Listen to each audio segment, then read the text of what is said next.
Salam dan salam sejahtera. Pencerahan saya, kerajaan kontroversi, yang mana kita tahu hari ini dengan rasminya PM baru pun telah dilantik, dan kita tahu kenapa kerajaan ini boleh terbentuk. Hasilnya adalah yang menjadi kingmaker yaitu parti daripada Sarawak, yaitu parti GPS, yang mana dia membawa 18 kursi untuk menyokong kerajaan ini dan dapatlah jumlah 114. Di sini kita lihat apa yang berlaku sebelum pelantikan ini pun sudah ada desas-desus bahwa mereka sedang berebut jabatan timbalan Perdana Menteri. Di sini saya akan lihat bahwa Perdana Menteri yang baru ini perlu melantik 2 timbalan Perdana Menteri. Kalau tidak percaya kenapa perkara ini berlaku, kerana kita tahu GPS menyokong juga dengan bersyarat, begitu juga dengan Bersatu juga bersyarat. Jadi di sini GPS dengan jelasnya mengatakan bahwa mereka nak TPM daripada Sarawak. Kenapa GPS lakukan ini? Kerana GPS selama ini apabila mendapat sokongan daripada orang di Sarawak sana, mereka akan menggunakan slogan mereka adalah parti lokal, yang mana dilihat oleh rakyat Sarawak seolah-olah GPS ini tidak bergabung dengan Parti Melayu.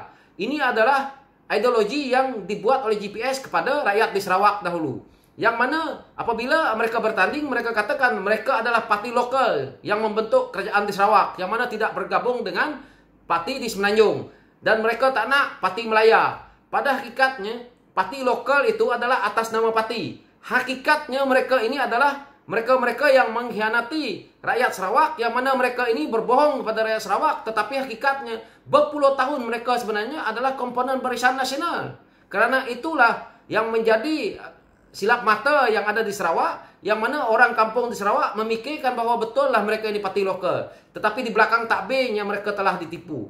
Tetapi apa yang berlaku hari ini ada hikmahnya, kerana membuka mata rakyat di Sarawak bahawa apa yang berlaku ini, pandemik yang ada hari ini, rakyat Sarawak semua sudah buka mata apabila melihat rupa-rupanya GPS itu adalah komponen parti yang bergabung dengan parti yang di Semenanjung. Mereka inilah yang membentuk kerajaan di Malaysia ini. Ini telah membuka mata ramai anak Sarawak hari ini, yang mana dilihat seolah-olah mengkhianati mereka.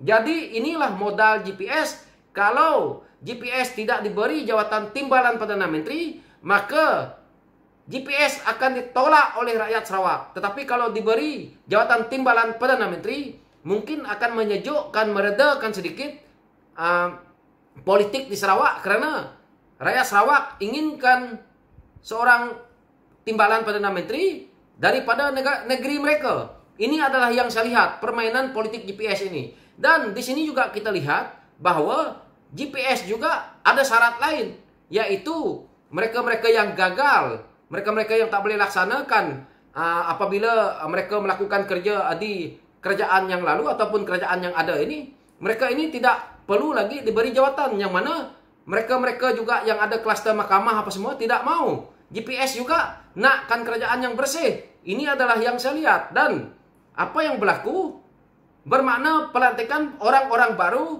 muka-muka baru dalam kabinet ini, bermakna lebih ramai orang daripada GPS akan dilantik. Jadi apa terjadi dengan Parti Bersatu?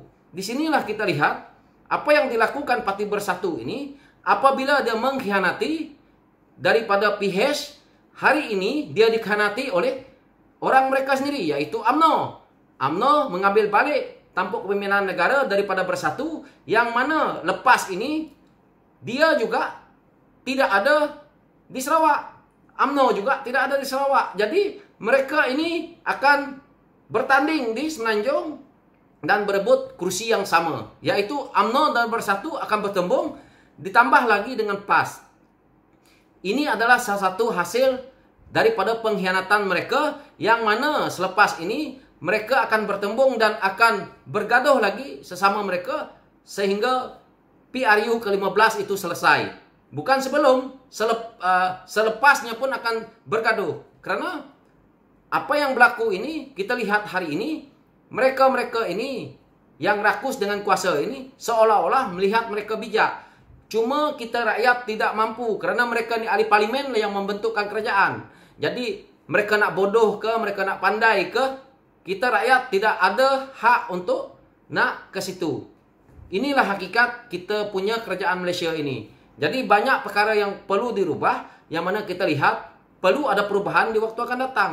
Dan di sini kita lihat juga, apabila bersatu sendiri, yang mana mereka nak juga timbalan daripada mereka untuk menguatkan parti mereka. Dan di sini, apabila orang bersatu, yang mana kita lihat telah pun gagal dalam pentadbiran negara, apabila menjadi menteri-menteri yang ada, ini akan mengakibatkan kerajaan yang terbentuk ini mencari orang baru yang mana meletakkan mereka di posisi yang tidak selesa, dan orang-orang bersatu pula akan merasa mereka dianaktirikan. Apabila mereka rasa dianaktirikan, maka berlaku lagi pergolakan dalam gabungan ini. Dan saya yakin untuk PAS mungkin akan kembali mengukuhkan pula hubungannya dengan UMNO, kerana mereka sudah ada perjanjian MN mereka. Ini adalah strategi yang kita boleh lihat hari ini, yang mana strategi yang dilakukan oleh Bersatu ini memakan diri. Bagaimana dengan Sikitul? Sikitul akan menjadi orang terbuang, yang mana kita tahu, yang mana MP daripada Sarawak, yaitu seperti 3 orang itu, mereka akan jadi hilang arah. Mungkin lepas ini bertanding di Sarawak menggunakan logo bebas.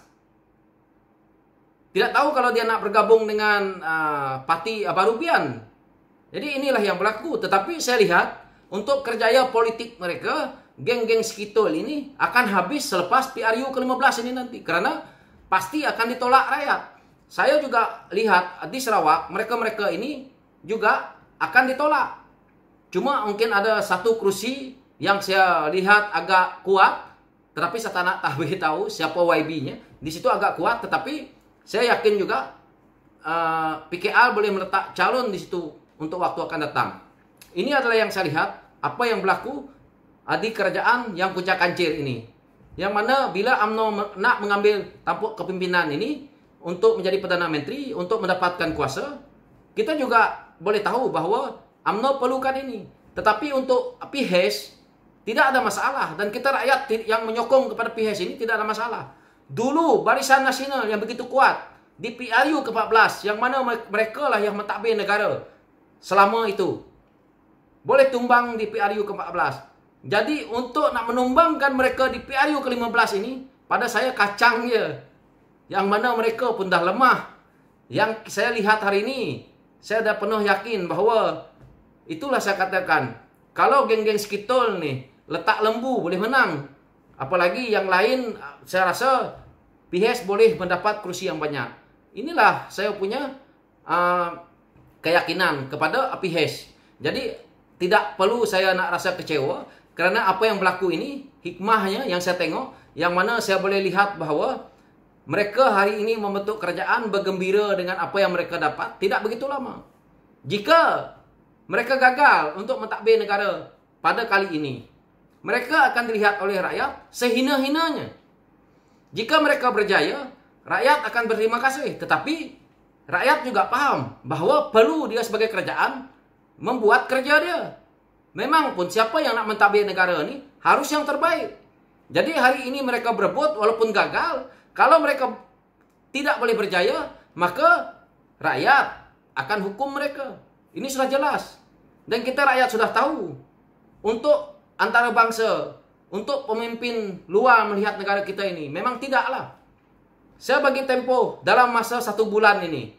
Ada tak negara Asia ini yang menghantar ucapan terima kasih kepada Perdana Menteri kita yang baru ini? Jika tak ada, bermakna negara lain tidak menghormati kita. Mungkin rakyat biasa boleh katakan bahawa tidak penting pun. Tetapi ini adalah amat penting hubungan kita. Sebab itu kita ada duta. Sebab itu kita ada hubungan luar. Sebab itu kita ada menteri luar. Sebab itu Kerajaan Perikatan Nasional tubuhkan jawatan baru, iaitu Duta Khas Bertaraf Menteri. Inilah sebabnya kita perlukan hubungan dengan negara luar, negara-negara Asia ni. Tetapi kalau mereka tidak setuju dengan apa yang Malaysia lakukan, maka ekonomi kita pun akan jatuh. Inilah yang kita akan alami selepas ini.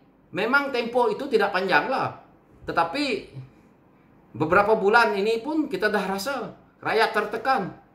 Kes hari ini saja sudah meningkat. Apakah mereka mampu laksanakan kerja mereka? Jadi pada saya, tidak guna kalau mereka tukar Perdana Menteri tetapi masih orang yang sama. Seperti yang saya lihat di media sosial semua, yang mana ramai yang post bahwa ular bertukar kulit.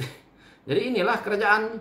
So itulah pencerahan saya dan berkenaan dengan isu ini, yang mana ini adalah pengajaran kepada kita rakyat, pengajaran kepada pemimpin apabila tidak telus dan tidak jujur.